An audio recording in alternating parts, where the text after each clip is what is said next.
যাতে লাইভে দিয়ে দেওয়ার জন্য আমরা যাতে করে আমাদের ওয়েবিনারটা আমাদের স্পিকারকে নিয়ে শুরু করতে পারি।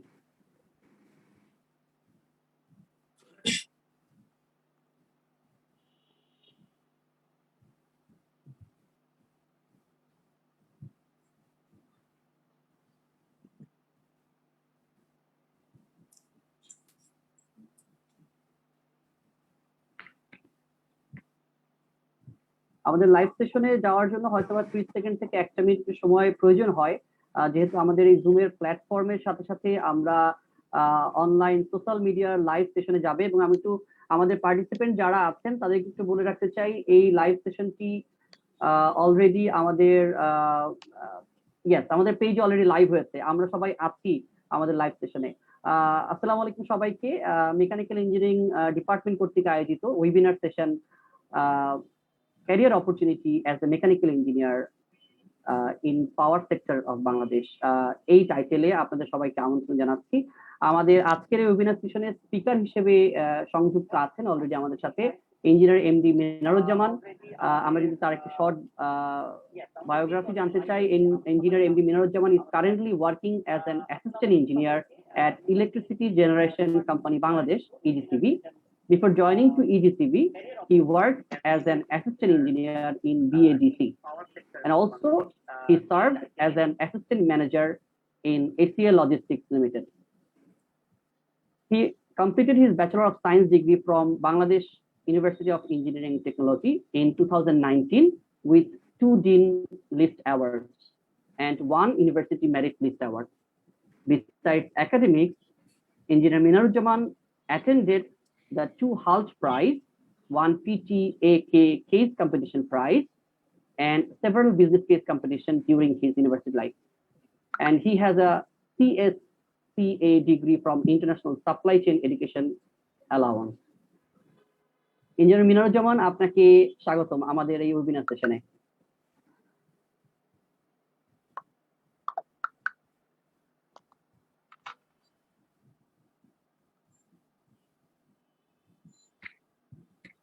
ইঞ্জিনিয়ার মিনারুজ্জামান, আপনি নিশ্চয়ই শুনতে পাচ্ছেন আমাকে? মাইক্রোফোনটা একটু আনমিউট করে নিতে হবে। জি প্লিজ। থ্যাংক ইউ আমাকে এই অনুষ্ঠানে আমন্ত্রণ করার জন্য। উপস্থিত সবাইকে আন্তরিক ধন্যবাদ এবং সালাম, আসসালামু আলাইকুম। আচ্ছা, আজকে আমরা যে টপিকটা নিয়ে কথা বলবো, আমি আমার স্ক্রিনটা শেয়ার করি। আসলে আপনারা কি আমাকে শুনতে পাচ্ছেন? জি জি, আপনাকে ক্লিয়ারলি শুনতে পাচ্ছি। আপনি আপনার উপস্থাপনাটা শুরু করতে পারেন। স্ক্রিনটা দেখা যাচ্ছে? জি, দেখা যাচ্ছে। Okay, give me 1 second. আচ্ছা, আজকে আমাদের যে আলোচনার বিষয় সেটি হচ্ছে career opportunity as a mechanical engineer in power sector of Bangladesh. আর আমি প্রেজেন্ট করতেছি মোহাম্মদ মিনারুজ্জামান। আমি এখন কারেন্টলি অ্যাসিস্ট্যান্ট ইঞ্জিনিয়ার হিসেবে ইজিসিবিতে কর্মরত আছি এবং আমি বুয়েট মেকানিক্যাল 14 ব্যাচ। সো চলুন শুরু করা যাক। আজকে আমাদের যে লার্নিং পয়েন্টগুলো হবে এবং এই সেমিনার শেষে আমরা কি কি সম্পর্কে জানতে পারবো তার একটা ওভারভিউ দেখি। তো প্রথমে আমরা জানবো বাংলাদেশের পাওয়ার সেক্টর সম্পর্কে। আমি যদি পাওয়ার সেক্টরে জব করি আমরা, তাহলে কি পরিমাণে স্যালারি এবং আদার বেনিফিট পাবো সেই সম্পর্কে জানবো। আর আমরা পাওয়ার সেক্টর জবে কিভাবে এন্টার করতে পারি, নিজেদেরকে পাওয়ার সেক্টর ইঞ্জিনিয়ার বা পাওয়ার প্লান্ট ইঞ্জিনিয়ার হিসেবে প্রতিষ্ঠা করতে পারি সেই সম্পর্কে আমরা একটু জানবো। তো চলুন শুরু করা যাক। তো বর্তমানে আমরা যদি দেখি 10 বছর আগে যেমন হচ্ছে আমাদের ক্রাইসিস ছিল, যে ইলেকট্রিসিটি ক্রাইসিস ছিল, এখন কিন্তু সেই ক্রাইসিসটা নাই। এখন আমাদের লোডশেডিংটা অনেক কমে গেছে। আমাদের লোডশেডিং এখন যা হচ্ছে তা ট্রান্সমিশন এবং ডিস্ট্রিবিউশন প্রবলেমের কারণে। তো প্রথমে যেহেতু আমরা ইলেকট্রিসিটি বা পাওয়ার নিয়ে কথা বলতেছি, সো এটা ইতিহাস নিয়ে জানি। অনেকে হয়তো বা আমার স্লাইডে দেখতেছেন এরকম একটা মাছ আছে। তো কেউ কি বলতে পারবেন যে এই মাছটার নাম কি? ইল মাছ। ইল মাছ। সো গুড, এটা হচ্ছে একটা ইলেকট্রিক ইল মাছ। এই মাছটা হচ্ছে ইলেকট্রিসিটি জেনারেট করতে পারে এবং হচ্ছে যে এই ধারণাটা হচ্ছে আজকে থেকে প্রায় 5000 বছর পূর্বে। এই মাছটা হচ্ছে যেহেতু নিম্নতে পাওয়া যেত, ওইখানকার যে ইজিপ্টিয়ান বা মিশরীয় যারা আছে তারা ইলেকট্রিসিটি যে ধারণা বা ইলেকট্রিসিটি যে শখ আছে সেই সম্বন্ধে জানতো। তো ইলেকট্রিসিটি যে শখটা আছে সেটা কিন্তু আজকের মানে কথা না, সেটা হচ্ছে যে প্রায় আজকে থেকে 5,000 বছর আগে মানুষজন জানতো যে ইলেকট্রিকের একটা শক আছে এবং এই মাছটা সেই ইলেকট্রিসিটিটা প্রডিউস করতে পারে। এরপরে দেখেন তেমন এটা নিয়ে রিসার্চ হয়নি, এই জন্য এই জিনিসটা নিয়ে তেমন অগ্রগতিও হয়নি। আমরা যদি তাকাই তাহলে দেখব যে থেলাস অফ মিল্টাস ইনি হচ্ছে যে 600 খ্রিস্টপূর্বে স্ট্যাটিস্টিক ইলেকট্রিসিটি নিয়ে একটু অনেকগুলো অবজারভেশন করেন। তার মধ্যে একটা অবজারভেশন উল্লেখযোগ্য যেটা আমরা হচ্ছে অনেকে বইয়ে পড়ে থাকি, সেটা হচ্ছে একটা এম্বারকে রডকে যদি আমি একটা বিড়ালের যে লোম বা পশম আছে সেই পশমগুলো দিয়ে যদি রাব করি তাহলে সেখানে ওই এম্বারটা আমার হচ্ছে কাগজের টুকরাগুলোকে অ্যাটাক করতে পারে। তার মানে সেখানে হচ্ছে একটা চার্জ ক্রিয়েট হয়, সেখানে একটা ইলেকট্রিসিটি ক্রিয়েট হয়। যেহেতু এটা ফ্লো করে না সেজন্য আমরা এটাকে ইলেকট্রিসিটিকে স্ট্যাটিক ইলেকট্রিসিটি বলি বা স্থির তড়িৎ বলি। এরপরে যদি আমরা দেখি যে তখনও কিন্তু হচ্ছে যে ইলেকট্রিসিটি নিয়ে খুব একটা ভালো গবেষণা হয়নি এরপরও। এরপরে যদি দেখি 1600 সালের দিকে উইলিয়াম গিলবার্ট তার একটা বই আছে, সেই বইটা হচ্ছে দি ম্যাগনেটা। এখানে ম্যাগনেট এবং ইলেকট্রিসিটির মধ্যে কিছু রিলেশন দেখছেন। এটা হচ্ছে যে একটা যুগান্তকারী পদক্ষেপ, যেটা হচ্ছে 1600 সালের দিকে প্রকাশ হয়েছিল এই বইটা। এবং এরপর থেকে ইলেকট্রিসিটি হচ্ছে যে ক্রমাগত উন্নতি হয়েছিল এবং এই সেক্টরটা হচ্ছে যে একটা এস্টাবলিশ সেক্টর হয়েছিল। তো আমরা অনেকে জানি যে এরপরে ডিসি কারেন্ট হয়েছিল, তারপর হচ্ছে আমাদের এসি কারেন্ট হয়েছে এবং এসি ডিসি হচ্ছে যে মানে যেটা বিজনেস এর দিকে রান করে, মানে এসি কারেন্ট বিজনেস হিসেবে যাবে নাকি ডিসি কারেন্ট বিজনেস হিসেবে যাবে, এই নিয়ে অনেকগুলো দ্বন্দ্ব ছিল। আহ একদম মানে টপ লেভেলের বিজ্ঞানী যার যদি বলি যে ওয়ার্ল্ড ফেমাস বিজ্ঞানী এডিসন এবং টেসলার মধ্যে। তো আজকে আমরা হচ্ছে যে এইসব ডিটেলস বিষয়ে দেখবো না, এখন জাস্ট আমরা এতটুকু আমরা যতটুকু দেখছি তাতে হচ্ছে যে ইলেকট্রিসিটি কিভাবে আমাদের আবিষ্কার হয়েছে এই জিনিসগুলো দেখছি।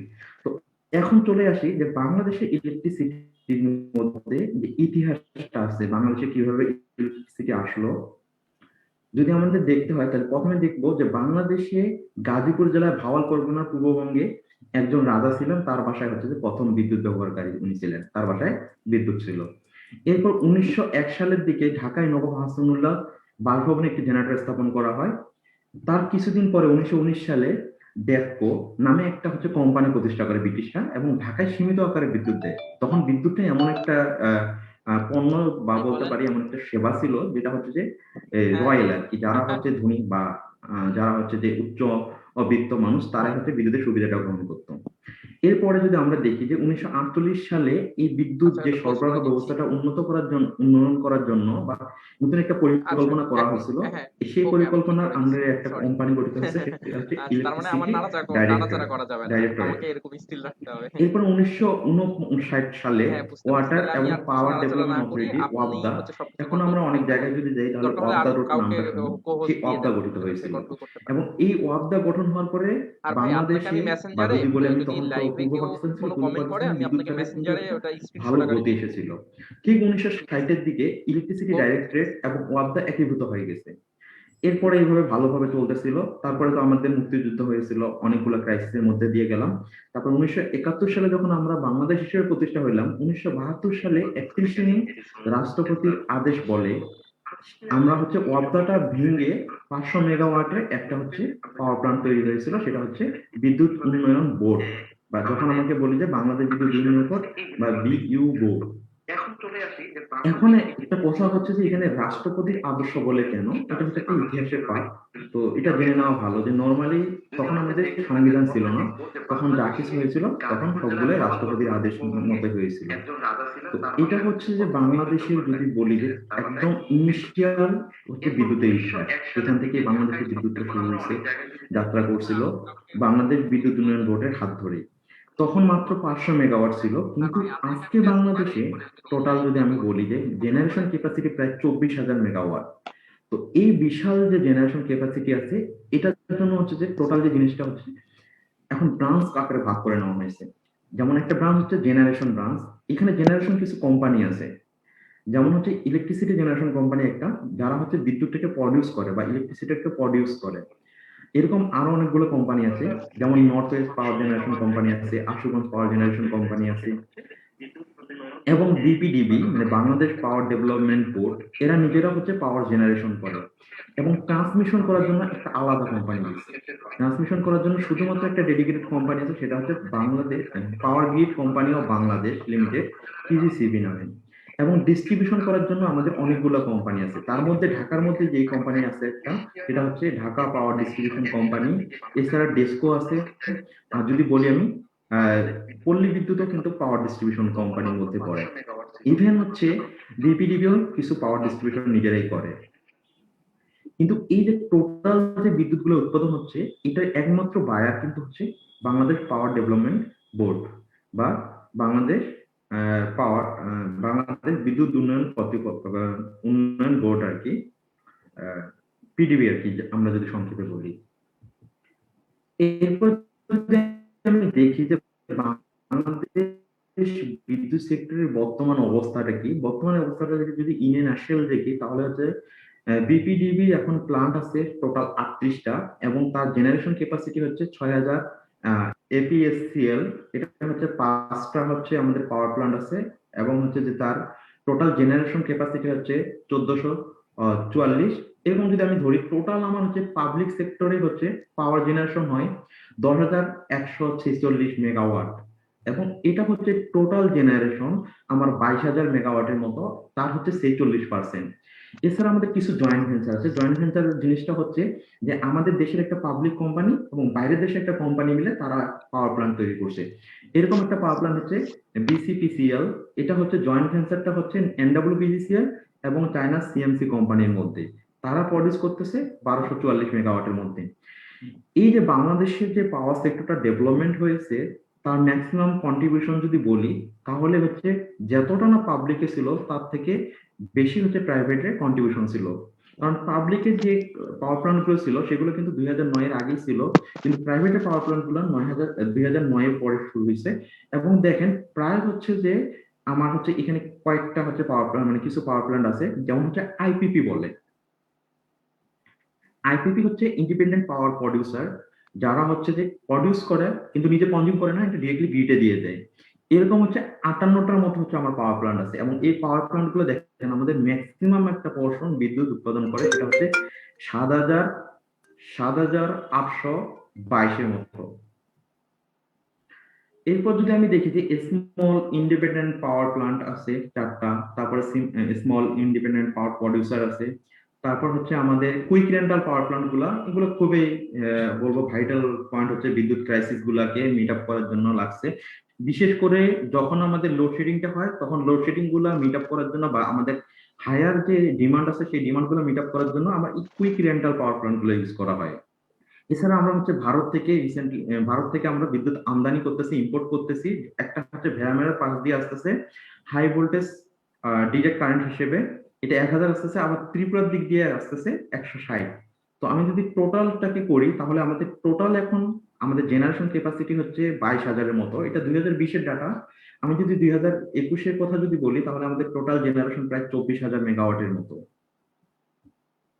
এখন যদি আমি দেখি যে বাংলাদেশ বিদ্যুৎ সেক্টরের বর্তমান অবস্থার মধ্যেই আমাদের কি টাইপের বিদ্যুৎ মানে কি টাইপের ফুয়েল গুলো লাগতেছে বিদ্যুৎ জেনারেশন করার জন্য, সব থেকে মেজর যে ফুয়েলটা লাগতেছে সেটা হচ্ছে ন্যাচারাল গ্যাস। এই ন্যাচারাল গ্যাস জিনিসটা কিন্তু আমাদের দেশে পাওয়া যাচ্ছে এবং হচ্ছে দেশের ন্যাচারাল গ্যাস দিয়ে আমরা হচ্ছে বিদ্যুতের চাহিদা মানে বিদ্যুতের উৎপাদনে যে পরিমাণে কাঁচামাল দরকার সেটা আমরা মিট আপ করা ট্রাই করতেছি। কিন্তু এখন যেহেতু আমাদের ন্যাচারাল গ্যাসটা কমে যাচ্ছে, এজন্য আমাদের অন্যান্য রিসোর্সের দিকে মুভ করতে হচ্ছে। তবে এর বাইরে যদি আমরা বলি, আমাদের ফার্নেস অয়েল আছে, ডিজেল দিয়ে আমরা কিছু বিদ্যুৎ উৎপাদন করি, কোল দিয়ে কিছু বিদ্যুৎ উৎপাদন করি এবং রিনিউয়েবল কিছু সোর্স আছে। যেমন রিনিউয়েবল সোর্স গুলোর মধ্যে হচ্ছে স্পেশালি বলতে হয় যে সোলার, তারপর হচ্ছে উইন্ড আছে, এরকম আর কি। আর পাওয়ার ইনপুট আমরা তো অলরেডি ভারত থেকে করতেছি। আমাদের হাইড্রো একটা পাওয়ার প্ল্যান্ট আছে যেটাকে কাপ্তাই পাওয়ার প্ল্যান্ট বলে, সেটা হচ্ছে 230 মেগাওয়াট উৎপাদন করে। বাংলাদেশের ভূমি স্ট্রাকচারটা যেহেতু সমতল, এখানে হচ্ছে যে কোনো ওরকম পাহাড় বা একদম গিরিখাত টাইপের কোনো ঝর্ণা নেই, যে সেজন্য হচ্ছে বাংলাদেশে আসলে হাইড্রো পাওয়ার প্ল্যান্ট করাটা খুবই ডিফিকাল্ট জিনিস। এরপরও হচ্ছে বাংলাদেশের সব থেকে যে স্রোতার নদী আছে, মানে যদি বলি যে স্রোতের যে নদী আছে কর্ণফুলী নদী, সেই কর্ণফুলী নদীতে কাপ্তাই বিদ্যুৎ কেন্দ্রটা করা হয়েছে। তবে এখন আসলে আর মানে হাইড্রো পাওয়ার প্ল্যান্ট করার মতো স্কোপ বাংলাদেশে আমি দেখতেছি না। এখন যদি আমরা যাই যে আমাদের যে এই যে পাওয়ার প্ল্যান্ট গুলো প্রডিউস করতেছে, এই পাওয়ার প্ল্যান্ট গুলো আবার কিন্তু বিভিন্ন ক্যাটাগরির আছে। এই কোন ক্যাটাগরি কত পার্সেন্ট কন্ট্রিবিউট করতেছে সেটা আমরা দেখি। এখানে সিসিপিপি নামে একটা পাওয়ার প্ল্যান্ট আছে, কম্বাইন সাইকেল পাওয়ার প্ল্যান্ট। এটার এফিসিয়েন্সি একটু বেশি। তো এটা হচ্ছে যে আমার বেশি একটা পোর্শন করতেছে, 35 ভাগ, মানে শতকরা 35 ভাগ হচ্ছে বিদ্যুৎ এখান থেকে আসতেছে। এরপর যদি আমি বলি গ্যাস টারবাইন, গ্যাস টারবাইন থেকে আমাদের গ্যাস টারবাইনটাকে ইউজ করা হয় পিকিং লোডের জন্য। যখন আমার পিক চলতেছে, যখন আমার বেশি পরিমাণে বিদ্যুৎ লাগতেছে, তখনই আমরা গ্যাস টারবাইন গুলোকে ইউজ করি। সেটা আমার খুব কম করতেছে। রিসিপ্রোকেটিং ইঞ্জিন, যেমন যদি আমি বলি যে শ্যালো মেশিনের ইঞ্জিনটা কিন্তু একটা রিসিপ্রোকেটিং ইঞ্জিন। তারপরে আমরা যদি আরেকটা উদাহরণ দিই, তাহলে রেসিপ্রোকেটিং পাম্প যদি বলি, যেমন হচ্ছে আমার টিউবওয়েলটা একটা রেসিপ্রোকেটিং পাম্প, বাট রেসিপ্রোকেটিং কিন্তু ইঞ্জিন না। এরকম রেসিপ্রোকেটিং ইঞ্জিন দিয়ে যদি আমরা ব্যবহার করি, তাহলে এটা হচ্ছে 37.39% হচ্ছে যে আমাদের টোটাল বিদ্যুৎ উৎপাদনে কন্ট্রিবিউট করতেছে। আমরা পাওয়ার ইনপুট করতেছি কিছু। আর সোলার হচ্ছে যে রিসেন্টলি আমাদের দেশে হচ্ছে সোলার নিয়ে গবেষণা হচ্ছে, যদিও বাইরের দেশে, যদি আমেরিকাতে একটা সোলার সিটি আছে, অনেকে আমরা জানি যে ইলন মাস্কের সোলার সিটি। এরপর হচ্ছে আমাদের হাইড্রো আছে। হাইড্রো তো আমরা জানি 230, এটা আসলে অনেক কম আমাদের দেশের পক্ষে, মানে সাপেক্ষে আর কি। এরপর যদি দেখি যে আমাদের এই এক যুগে বিদ্যুৎ ক্ষেত্রে কি রকমের অগ্রগতি হয়েছে, তো আমরা যদি দেখি 2009 সালের শুরুতে আমাদের বিদ্যুৎ কেন্দ্রের সংখ্যা ছিল 27, এবং এপ্রিল 2021-এ যদি দেখি, তাহলে বিদ্যুৎ কেন্দ্রের সংখ্যা হচ্ছে 149টি। যদি টোটাল অগ্রগতি আমরা পরিমাপ করি, তাহলে 122টি আমাদের নতুন বিদ্যুৎ কেন্দ্র স্থাপন হয়েছে এই এক যুগের মধ্যে। এরপরে যদি আমি গ্রিড ভিত্তিক উৎপাদনের কথা বলি, তাহলে আমাদের 2009 শুরুতে ছিল 4942 মেগাওয়াট, আর বর্তমানে 30 এপ্রিল 2021 সালে 20,023 মেগাওয়াট আমরা একদম জেনারেশন করছি, মানে জেনারেশন করতে পারতাম, বা আমাদের প্লান্ট ক্যাপাসিটি এটা।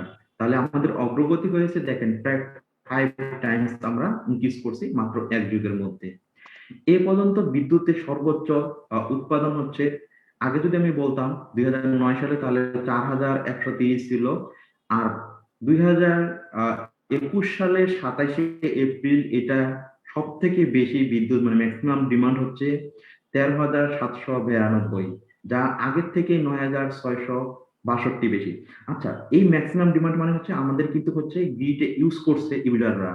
যত বেশি একটা দেশের বিদ্যুৎ ইউজ করবে, সেই দেশটা তত বেশি উন্নত। আমরা অলরেডি জানি বাংলাদেশ বিদ্যুৎ অনেক বেশি ইউজ করতেছে। বাংলাদেশে মানে অলরেডি হচ্ছে বাদ বাকি যে ক্যাটাগরি আছে, সে ধরি আমি হিউম্যান ডেভেলপমেন্ট ইন্ডেক্স, আদার্স হচ্ছে হাঙ্গার রিডাকশন, সবকিছু মিলে যদি বলি, বাংলাদেশ কিন্তু রিসেন্টলি এলডিসি থেকে হচ্ছে যে ইন্ডিপেন্ডেন্ট ডেভেলপমেন্ট কান্ট্রির দিকে অগ্রসর হচ্ছে। সো এই যে এর পিছনে যে উন্নয়নটার পিছনে কিন্তু বিদ্যুৎ সেক্টর একটা বড় হাত আছে।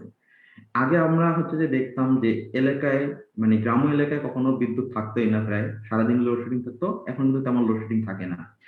এখন আপনারা যদি সঞ্চালন লাইনের দিকে যদি একটু লক্ষ্য করেন, তাহলে দেখেন যে 8,000 কিলোমিটার সার্কিট ছিল, আর এখন এটা হচ্ছে 12,732 কিলোমিটার সার্কিট। এখানে কিলোমিটার সার্কিটের যে ইমপ্রুভটা হয়েছে সেটা কম হয়েছে, কিন্তু আমরা এফিসিয়েন্ট হয়তো ইমপ্রুভ করতে পারছি। যেখানে 8,000 কিলোমিটার সার্কিট দিয়ে আমরা 4,130 মেগাওয়াট বিদ্যুৎ হচ্ছে প্রোভাইড করতাম, সেখানে আমি 12,000 দিয়ে 13,792 মেগাওয়াট বিদ্যুৎ হচ্ছে যে সঞ্চালন করতেছি। এরপর যদি আমি উল্লেখ করে বলি যে আমাদের এখন সিস্টেম লসটা কিন্তু অনেক কমে গেছে। এখানে দেখেন যে 2009 সালের দিকে আমাদের সিস্টেম লস ছিল 14.5% মতো, এখন সেটা হচ্ছে 9% থেকে কম। আবার যদি আপনি বলেন ডিপিডিসির কথা, তাদের কিন্তু 7%-এর আশেপাশে। তো এরকম করে আসলে সিস্টেম লসটাও কমে গেছে। আগে 2009 সালে আমাদের বিদ্যুতের সুবিধা গ্রহণ করতো প্রায় 47% মানুষ, এখন সেটা 99% মানুষ। এখন আমাদের হচ্ছে বিদ্যুৎ সেক্টরে যারা জব করি, তারা জানি মুজিববর্ষ হিসেবে আমাদের একটা অঙ্গীকার আছে। সেই অঙ্গীকারটা হচ্ছে যে মানুষ যেন, বাংলাদেশের 100% মানুষ যেন বিদ্যুৎ পায়। আগে আমাদের মাথাপিছু বিদ্যুৎ উৎপাদন, মানে মাথাপিছু বিদ্যুৎ কনজাম্পশন যদি বলি, বা ইলেকট্রিসিটি কনজাম্পশন পার ক্যাপিটা যদি বলি, তাহলে 220 মেগাওয়াট ছিল। এখন তা বেড়ে হচ্ছে 512 মেগাওয়াট। এটা হচ্ছে 2019-20-এর।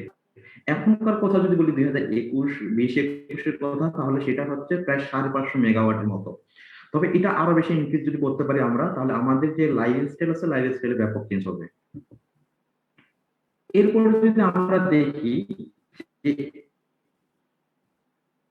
এখন পর্যন্ত আমরা দেখলাম যে কারেন্ট সিচুয়েশন আমাদের আসলে প্ল্যানটা কি, যে আমরা হচ্ছে যে কি প্ল্যান করতেছি, যখন আমাদের 2041 সালে আমরা একটা ডেভেলপমেন্ট কান্ট্রি হিসেবে যখন নিজেদেরকে বিশ্বের কাছে যখন উপস্থাপন করব, তখন আমাদের বিদ্যুৎ সেক্টরের অবস্থা কেমন হবে তা একটু দেখে নিই। তখন আমরা টোকিও সাইজ জেনারেশন ক্যাপাসিটি করব। টোকিও সাইজ জেনারেশন ক্যাপাসিটি মানে কি, একটা হিউজ পরিমাণে জেনারেট করতে পারবে।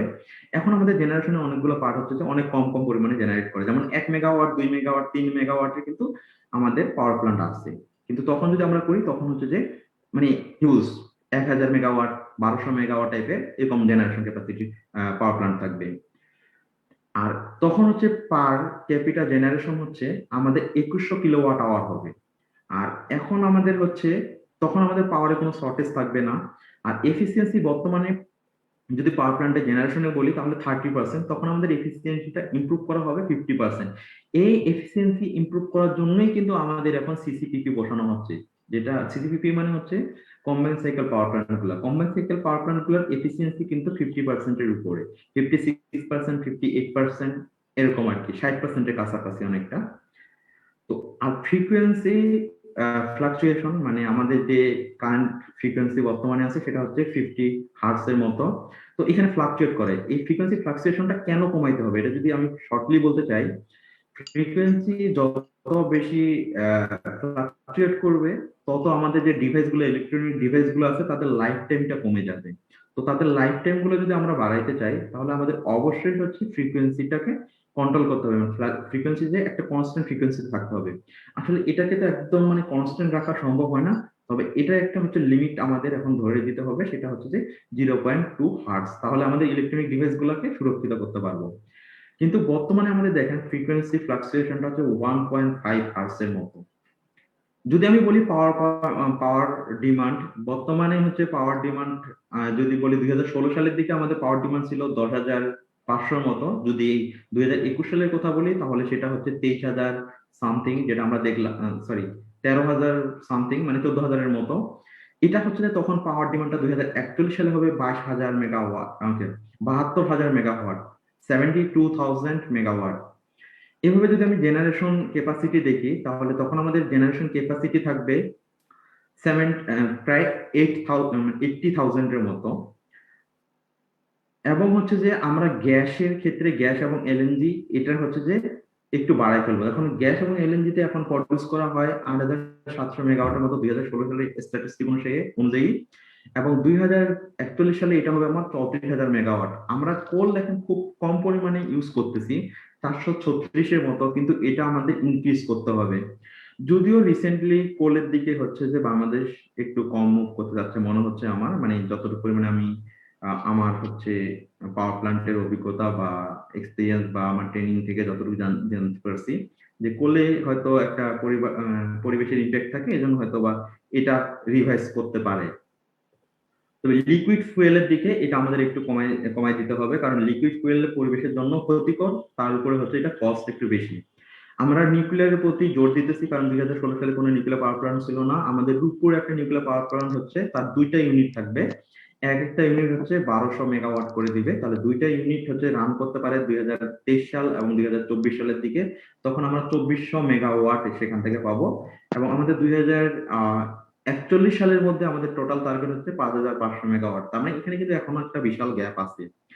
আমরা কারেন্টলি ইম্পোর্ট করতেছি ইন্ডিয়া থেকে 1,160 মেগাওয়াট। আমরা শুধু ইন্ডিয়া না, এখন আমাদের চিন্তা করতেছি কিভাবে পার্শ্ববর্তী দেশ যেমন হচ্ছে নেপাল থেকে কিভাবে ইম্পোর্ট করা যায়, ভুটান থেকে কিভাবে ইম্পোর্ট করা যায়, আর পাশের দেশ মায়ানমার থেকে কিভাবে বিদ্যুৎ ইম্পোর্ট করা যায়। এবং এই টোটাল ইম্পোর্ট ক্যাপাসিটিটা আমার হচ্ছে 32,000 মেগাওয়াট করতে যাচ্ছি। এবং রিনিউয়েবলে আমরা যেহেতু হচ্ছে যে ডেভেলপ কান্ট্রি হতে যাচ্ছি, এবং আমরা হচ্ছে এসডিজি প্ল্যান মানে সাস্টেনেবল ডেভেলপমেন্ট গোল যেটা আছে 2015 সাল থেকে 2030, এর মধ্যে সাস্টেনেবল ডেভেলপমেন্ট গোলের যে সময়সীমাটা, তো এখানে উল্লেখ করা আছে আমরা যতটুকু পরিমাণে জেনারেশন করব তার মধ্যে একটা নির্দিষ্ট পার্সেন্টেজ জেনারেশন আমাদের রিনিউয়েবল সোর্স থেকে আসতে হবে। তো এই পরিমাণে সোর্সটা যদি বলি, তাহলে আমাদের যদি 80,000 মেগাওয়াটের মতো উৎপাদন ক্ষমতা থাকে, তাহলে আমাদের প্রায় 8,000 মেগাওয়াটের মতো হচ্ছে রিনিউয়েবল সোর্স লাগবে। তো এটা হচ্ছে বাংলাদেশের ভিশন। আপনারা যদি দেখেন কারেন্ট সিনারিও থেকে কিন্তু 2041 সালে যদি আমরা যাই, তাহলে অনেক বড় একটা গ্যাপ আছে। তার মানে আমাদের পাওয়ার সেক্টরের যে অগ্রগতি এখনো স্টার্ট হচ্ছে, মানে অ্যাক্সিলারেট হয়েছে, এটা এখনো শেষ হয়নি। এবং মিডিল এজও নয়, এটা এখন জাস্ট শুরুর মধ্যেই কিন্তু আছে। এখন আমাদের জেনারেশন ক্যাপাসিটি 24,000-এর মতো, কিন্তু আমাদের 80,000 পর্যন্ত যাইতে হবে, যেটা হচ্ছে অলমোস্ট 4 টাইমস। তার মানে এখনো জব সেক্টর কিন্তু পাওয়ার প্লান্ট সেক্টরে কিন্তু অনেক বেশি আর কি। এরপরে যদি আমি যাই যে আমি এখানে যদি জব করি তাহলে আমরা কি কি স্যালারি বেনিফিট পাবো। তো এখন পাওয়ার সেক্টরে যে কোম্পানিগুলো আছে, জেনারেশন, তারপর হচ্ছে আপনার ট্রান্সমিশন, ডিস্ট্রিবিউশন, এই কোম্পানিগুলোর বেসিক যে স্কেলটা ইউজ করে সেটা হচ্ছে 52,000 বেসিক স্কেল ইউজ করে। এর মধ্যে হচ্ছে যে হাউস রেন্ট তারা প্রোভাইড করে, তারা যাতায়াতের খরচটা দেয়, মেডিকেল অ্যালাওয়েন্স আছে। যেমন আমার ক্ষেত্রে আমার কোম্পানি মেডিকেল অ্যালাওয়েন্স হচ্ছে 2টা বেসিক দেয় পার ইয়ারে। এডুকেশন অ্যালাউন্স, আপনি যদি বাইরে পড়তে যেতে চান তবু হচ্ছে যে আপনি সেখান থেকে এডুকেশন একটা অ্যালাউন্স পাবেন। আপনি যে ইলেকট্রিসিটি ইউজ করবেন সেটা একটা অ্যালাউন্স পাবেন, গ্যাস বিলের জন্য আপনি অ্যালাউন্স পাবেন, সিকিউরিটি অ্যালাউন্স পাবেন, মানে অলমোস্ট অনেকগুলো অ্যালাউন্স পাবেন। আপনি হচ্ছে যে কি বল, আপনার কোম্পানি যদি লাভ করে তাহলে আপনি হচ্ছে লাভের একটা পার্সেন্টেজ পাবেন, যেটা হচ্ছে ডিভিডেন্ড বলে, বা ওটা হচ্ছে ইনসেনটিভ বোনাস পাবেন। সেটা হচ্ছে আপনার কেপিআই এর উপর, কি পারফরমেন্স ইন্ডিকেটরের উপর ডিপেন্ড করে আপনি ওই বোনাসটা পাবেন। এরপরে হচ্ছে এর বাইরে যে এখানে চার্ট আছে প্রায় হচ্ছে 18টার মতো দেওয়া আছে জিনিস। এর বাইরে হচ্ছে আরেকটা হচ্ছে শিফট অ্যালাউন্স, যারা শিফট ডিউটি করে তাদের জন্য একটা শিফট অ্যালাউন্স আলাদা থাকে 15%-এর মতো বেসিকে। এর বাইরে যে সুবিধাটা হচ্ছে যখন আপনি জব ছেড়ে দিবেন তখন হচ্ছে আপনি গ্র্যাচুইটি পাবেন। এই জিনিসটা, এই যে সিপিএফ ফান্ড আপনার কাছে 10% টাকা আপনার বেসিকে নিবে, এবং সরকার হচ্ছে সমপরিমাণ টাকা হচ্ছে যে আপনার রাখবে সিপিএফ এ। আপনি যখন হচ্ছে যে জব ছেড়ে দিবেন অথবা জব থেকে রিটায়ার করবেন তখন সেই টাকাটা সরকার আপনাকে দিবে।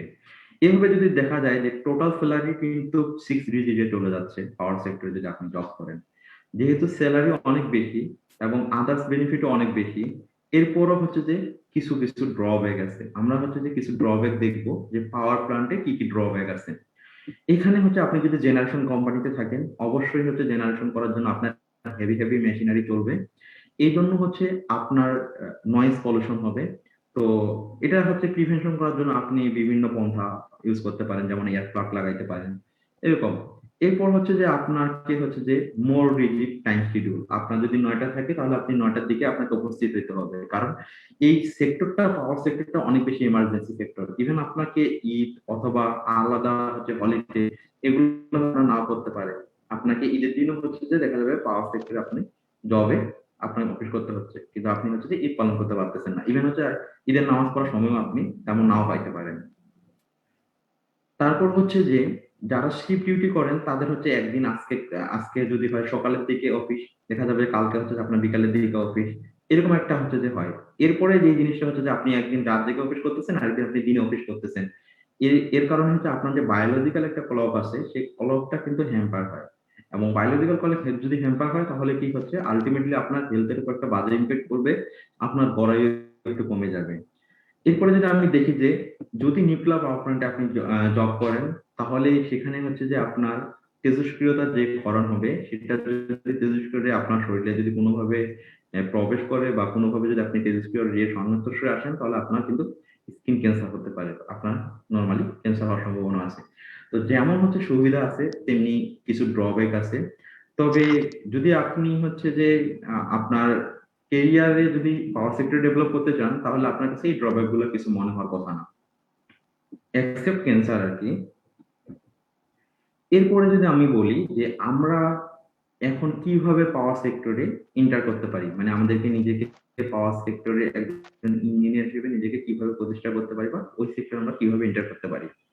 এই জন্য হচ্ছে যে আমাদের যদি সরকারি ক্ষেত্রে বলি তাহলে তারা একটা এলিজিবিলিটি লিস্ট দেয়, যে তাদের একটা কন্ডিশন দিয়ে দেয়, ক্রাইটেরিয়া দিয়ে দেয়, আপনার সিজিপিএটা হচ্ছে 3-এর বেশি থাকতে হবে এবং এজ লিমিট হচ্ছে 30-এর নিচে থাকতে হবে।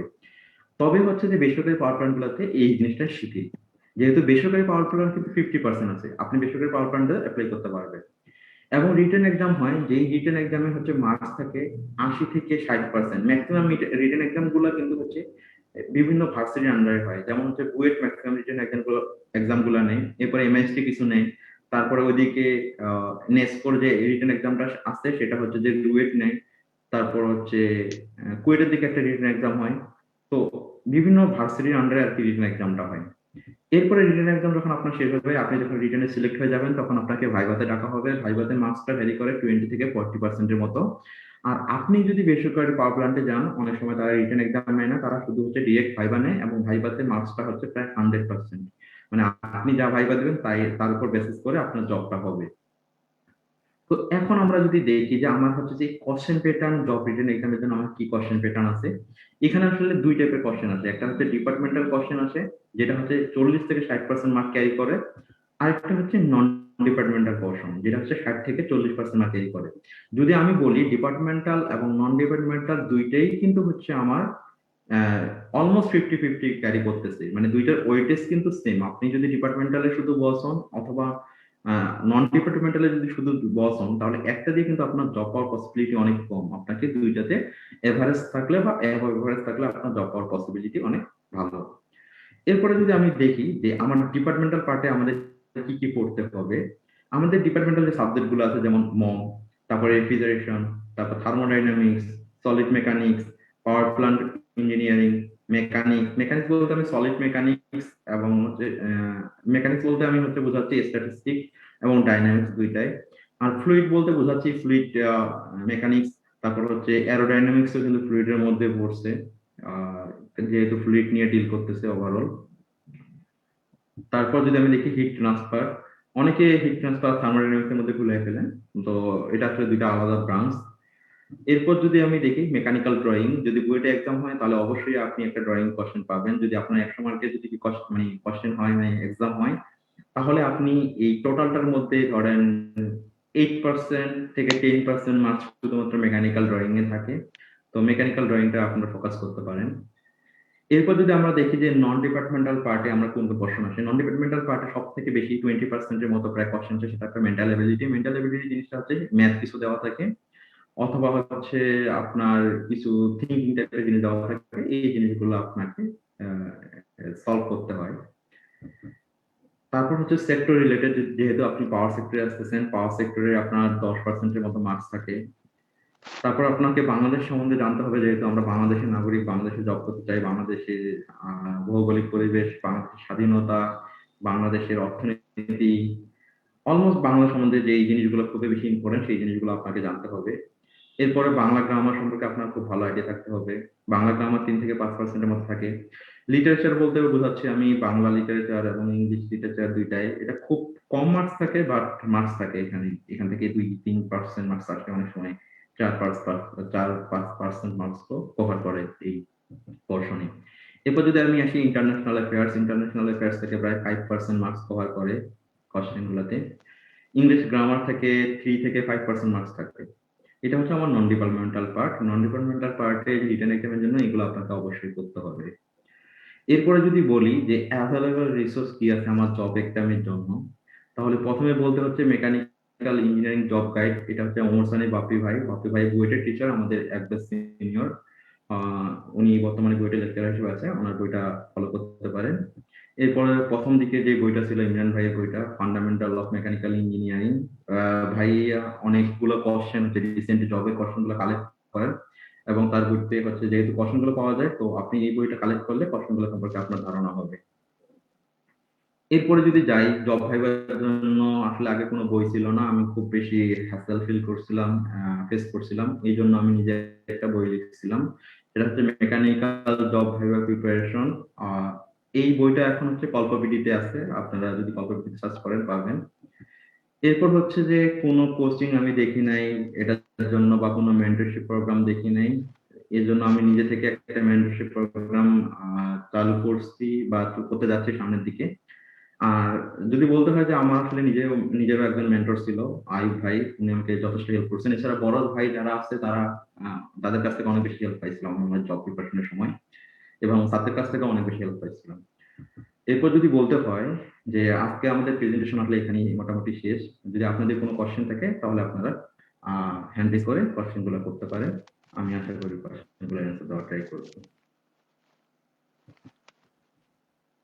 জি, thank you so much engineer MD Minaruzzaman. আমরা আমাদের অনুষ্ঠানের এই সেগমেন্টে আমরা কিছু কোশ্চেন আনসার নিব আমাদের স্টুডেন্টদের কাছ থেকে। তো আমরা যারা প্রশ্ন করতে চাচ্ছি, আমরা একটু হ্যান্ড রেজ অপশনটা আছে, হ্যান্ড রেজ অপশনটা একটু আমরা যদি অন করি এবং তাহলে আমরা প্রশ্নের সুযোগ পাবো। অবশ্যই আমরা প্রশ্ন নেওয়ার জন্য অলরেডি দেখতে পাচ্ছি। প্রথমেই মিনারুজ্জামান, আপনি আসবেন বলে আমাদের অসংখ্য স্টুডেন্ট আগে থেকে কিছু প্রশ্ন দিয়েছে। আমি এই প্রশ্ন থেকে শুরু করতে চাই, আমরা স্টুডেন্টদের প্রশ্নগুলো দিব। আমাদের মেকানিক্যাল ইঞ্জিনিয়ারিং ডিপার্টমেন্টের অনেকগুলো মেজর এরিয়া আছে। আমরা যদি বলি R&D আছে, আমাদের আছে ডিজাইন সেকশন আছে, আমাদের মেইনটেনেন্স আছে, প্রোডাকশন আছে, এই বিষয়গুলো। তো আসলে একটা স্টুডেন্ট কেন এখন থেকে ভিশন দেখবে যে পাওয়ার সেক্টর তার নাম্বার 1 চয়েস হবে ক্যারিয়ার হিসেবে, কেন দেখবে? আপনার বিশেষ মতামত বা অবজারভেশনটা একটু বলবেন। আচ্ছা, এটা যদি বলি যে সবগুলা সেক্টরের কিছু হচ্ছে গ্রোথ স্টেজ থাকে। যদি আমি একটা বিজনেসের কথা বলি বা ওভারঅল তো সবগুলো আর কি বিজনেস, তো এখানে একটা গ্রোথ স্টেজ থাকে, তারপর একটা ম্যাচুরিটি স্টেজ থাকে, তারপর ওই সেক্টরটা হচ্ছে ডিক্লাইন হয়ে যায়। আপনি যদি হচ্ছে লাস্ট এক যুগ থেকে পাওয়ার সেক্টর যদি ইমপ্রুভমেন্ট গুলো যদি দেখেন, তাহলে এখানে আপনি দেখবেন যে একটা হিউজ ইমপ্রুভমেন্ট হচ্ছে। মানে এখনো গ্রোথ স্টেজে আছি, মানে আমরা এখন গ্রোথ স্টেজে আছি। এবং আপনি যদি দেখেন যে আমাদের এখন হচ্ছে কারেন্টলি জেনারেশন ক্ষমতাটা হচ্ছে অলমোস্ট 24,000 বা 23,000 মেগাওয়াটের মতো, কিন্তু আমাদের 2041 সাল, যেটা হচ্ছে আজকে থেকে 20 বছরের মধ্যে আমাদের টোটাল কিন্তু 80,000 মেগাওয়াটের মতো আমাদের হচ্ছে যে জেনারেশন ক্যাপাসিটি লাগবে। সো আমি যদি দেখি যে এই 20,000 থেকে 80,000 মানে কি আমার এই 20 বছরে হচ্ছে 60,000 মেগাওয়াট লাগবে। তো এই 60,000 মেগাওয়াটের জন্য কিন্তু আমার ম্যান পাওয়ার লাগবে। এরপর হচ্ছে যে ম্যান পাওয়ারের সাথে কিন্তু আমাদের নতুন নতুন হচ্ছে যে কোম্পানি ক্রিয়েট হবে অবভিয়াসলি। আবার যে কোম্পানিগুলো আছে সেই কোম্পানিগুলো আবার হচ্ছে যে বড় হবে। যেহেতু কোম্পানি বড় হবে, নতুন কোম্পানি আসবে, এবং যেহেতু এটা গ্রোয়িং স্টেজে আছে, তো অন্যান্য সেক্টর গুলো যদি বাংলাদেশের এক্সপেক্টে যদি চিন্তা করি, বাংলাদেশ যেহেতু একটা ডেভেলপমেন্ট কান্ট্রি, এবং এখানে কিন্তু হচ্ছে যে ইন্ডাস্ট্রিটা সেভাবে ডেভেলপ করে নাই। আপনি যদি এখনো দেখেন যে আমাদের ম্যাক্সিমাম প্রোডাক্ট গুলো কিন্তু আমরা চায়নার প্রোডাক্ট ইউজ করি, অথবা বাইরে থেকে নিয়ে এসে এখানে হচ্ছে অ্যাসেম্বল করে হচ্ছে যে আমরা বিক্রি করতেছি। তো আমাদের বাকি যে ইন্ডাস্ট্রিটা আছে, যেমন যেমন আপনি বলতেছেন R&D ইন্ডাস্ট্রি, বাংলাদেশে কিন্তু রিসার্চ ডেভেলপমেন্টের জন্য হচ্ছে যে খুব কম স্কোপ আছে। আমাদের 90% হচ্ছে যে ইন্ডাস্ট্রি কিন্তু কোনো রিসার্চ করে না। দে কপি আদার্স কান্ট্রিজ প্রোডাক্ট, আর হচ্ছে যে একটা ভালো কোম্পানি একটা প্রোডাক্ট আসতে লঞ্চ করছে মার্কেটে, তারা যদি ওই প্রোডাক্টটাকে কপি করে। সো এখানে কিন্তু রিসার্চের আমি স্কোপটা খুব কম দেখছি। তো যদি অন্যান্য সেক্টর গুলোর কথা যদি বলেন, অটোমোবাইল কিন্তু বাংলাদেশে এখন মানে শুধু কিছু হচ্ছে যে মোটরসাইকেল বানায়, কিছু কার হচ্ছে বানাচ্ছে রিসেন্টলি, সামনে হয়তো বা আসবে, কিন্তু এখানে গ্রোথ স্টেজে আসেনি এখন। তো এখন যদি কেউ শুরু করে, আমাদের যারা এই বয়সে আছি তাদের হচ্ছে যে অলমোস্ট হচ্ছে যে আমাদের আর 2-3 বছর বা 4-5 বছরের মধ্যে আমরা জবে এন্ট্রি করব। তো আমাদের জবের যে সোনালী অধ্যায়টা আছে, সেই অধ্যায়টা কিন্তু হচ্ছে যে 20 বছর 15 বছর এই জবের অধ্যায়টা। তো আমাদের যে সোনালী অধ্যায়টা এবং হচ্ছে যে আমার পাওয়ার প্ল্যান্টের যে সোনালী অধ্যায়টা, দুইটা কিন্তু ম্যাচ করতেছে। আমার ক্ষেত্রে মনে হয় যে আদার সেক্টর থেকে পাওয়ার প্ল্যান্ট সেক্টরটা একটু আলাদা, এবং হচ্ছে যেহেতু গ্রোথ স্পেস আছে এরকম। এবং যদি আদার বেনিফিটের কথা যদি বলি আমি, তাহলে আহ, আমাদের পাওয়ার সেক্টরে যে স্যালারি স্কেলটা আছে এটা কিন্তু টোটালি আলাদা। পাওয়ার সেক্টরে যারা জব করে তাদের টোটাল মান্থলি পেমেন্ট কিন্তু 1 লাখের উপর পায় অনেকে। আর কিন্তু অন্যান্য সেক্টরে যদি আপনি যান, যদি সরকারি জবে হয়, সেখানে কিন্তু হচ্ছে যে বেসিক সব মিলিয়ে হচ্ছে যে 35 থেকে 38 হাজারের মতো পড়ে। তো আপনি যদি ফাইন্যান্সিয়াল ফ্যাক্টরটাও যদি হিসাব করেন, তবু হচ্ছে কিন্তু পাওয়ার সেক্টরটা সামনে থাকবে। আশা করি আমি যতটুকু সম্ভব অ্যান্সারটা দেওয়ার ট্রাই করছি। Right, thank you so much. আমার মনে হয় প্রশ্নটা যার ছিল টু দা পয়েন্টে অ্যান্সার পেয়েছেন।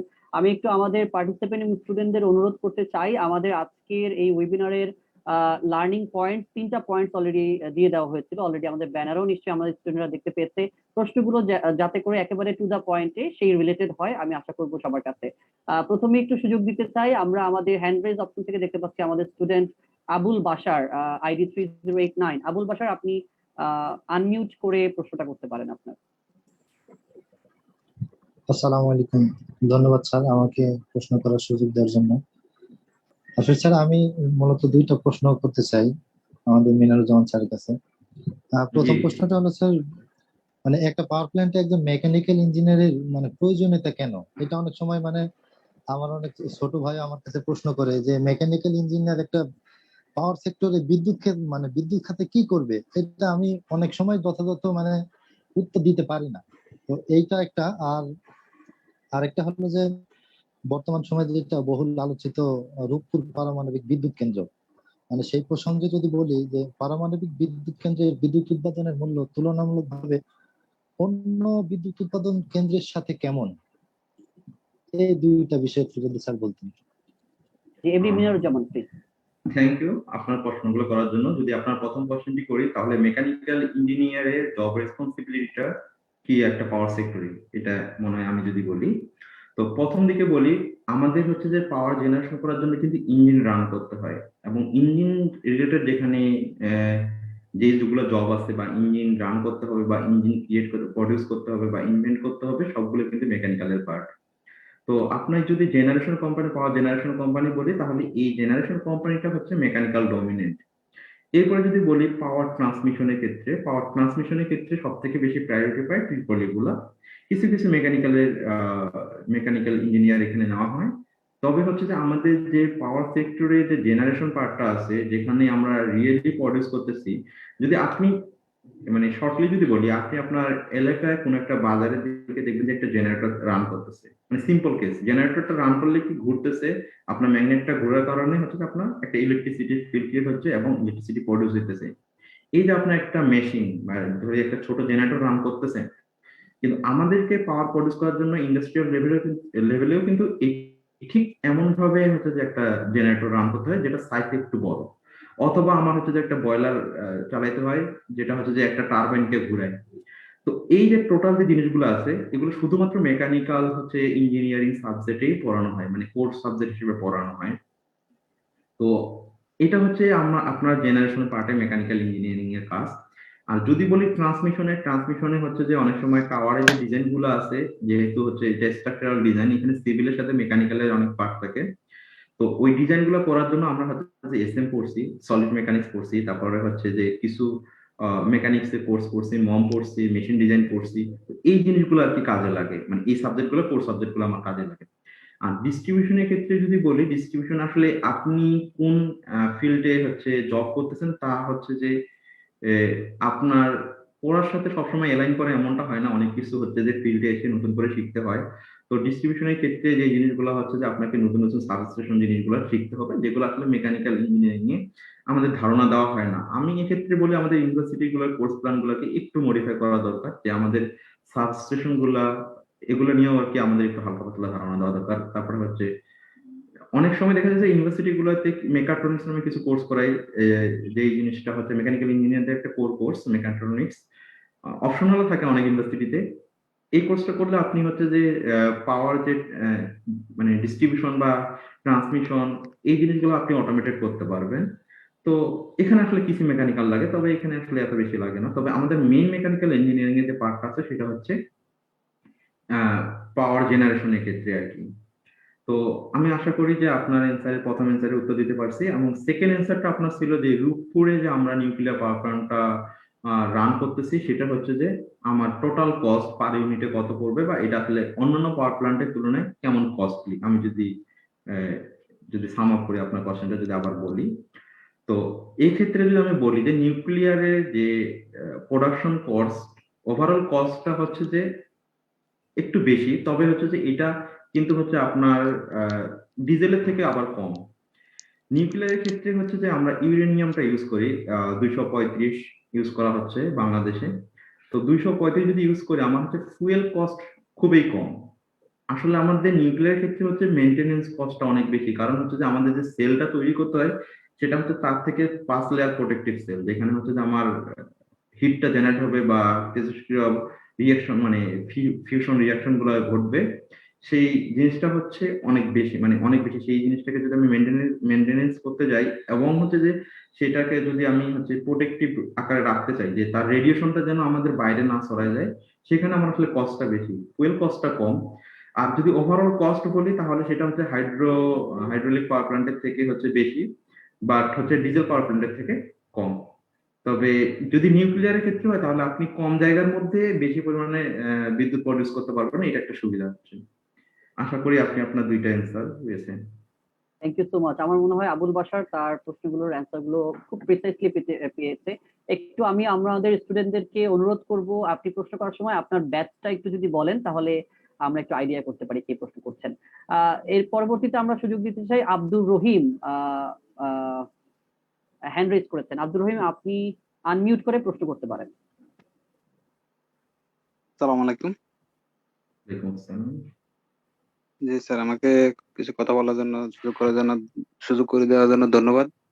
আচ্ছা, আমার কয়েকটা কোশ্চেন আছে যে আপনি আমাদের যেহেতু আমরা বিএসসি শেষ করার পরে যখন জব সেক্টরে যাব, সরকারি জবের ক্ষেত্রে আপনি রিটেন এক্সামের জন্য মেজর আমাদের ডিপার্টমেন্টাল মেজর কয়েকটা সাবজেক্টে কি কি সাবজেক্ট থেকে কোশ্চেন হয় সেটা বলছেন, কিন্তু যখন আমরা রিটেন পাস করে যখন ভাইভাতে যাব তখন ভাইভাতে কোন কোন মেজর সাবজেক্ট গুলা থেকে আমাদের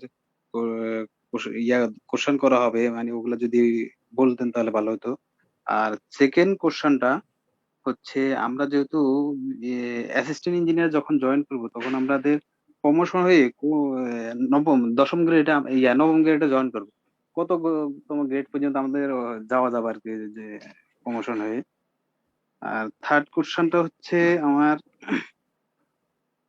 আমাদের এই পাওয়ার সেক্টরের যতগুলা জব, এটা আমার সাহিত্য যখন আমার জব শেষ হয়ে যাবে তখন কি এই পাওয়ার সেক্টরের সাহিত্য জব গুলা থেকে পেনশন, সরকারি যে পেনশন পায় সরকারি চাকরিজীবী, এটা কি পাবে? Thank you.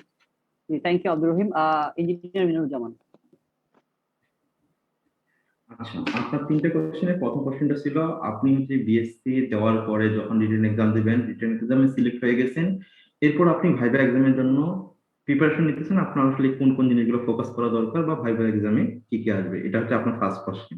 আমি যদি আপনার প্রথম কোশ্চেনটা যদি সাম আপ করি, তো এই কোশ্চেনের অ্যান্সার হচ্ছে ভাইভা আসলে আপনার ডিপার্টমেন্টাল যে কোর সাবজেক্টগুলো আছে সেখান থেকে কোশ্চেন করা হয়, কিছু হচ্ছে আপনার নন ডিপার্টমেন্টাল কোশ্চেন করা হয়, তার সাথে হচ্ছে আপনার হচ্ছে যে মেন্টাল যে অ্যাবিলিটি যে জিনিসটা আছে এটাও চেক করা হয়, তারপর আপনার অ্যাটিটিউডটা দেখা হয়, আপনি আপনার ডেডিকেশন লেভেলটাও দেখা হয়, অনেক কিছুই দেখা হয় ভাইবার মধ্যে। তো বেসিক্যালি যদি আমি বলি যে ভাইবার মধ্যে আমি যে কোশ্চেন গুলো ফেস করছি সেই কোশ্চেন গুলো ম্যাক্সিমাম হচ্ছে ডিপার্টমেন্টাল ছিল, কিছু নন ডিপার্টমেন্টাল ছিল। এখন এটাকে বলতে হয় যে আপনি যে প্রতিটা ভাইবার মধ্যে যে ডিপার্টমেন্টাল এবং নন ডিপার্টমেন্টাল কোশ্চেন পাবেন এমনটা না। যেমন আমি যদি বলি আমার ক্ষেত্রে, আমি বিএফপিসিএল যখন ভাইবা দিয়েছিলাম তখন আমি হচ্ছে ডিপার্টমেন্টাল পোর্শন মানে 2-3টা কোশ্চেন আমি ফেস করছি, তাছাড়া ম্যাক্সিমাম কোশ্চেন ফেস করছি নন ডিপার্টমেন্টাল।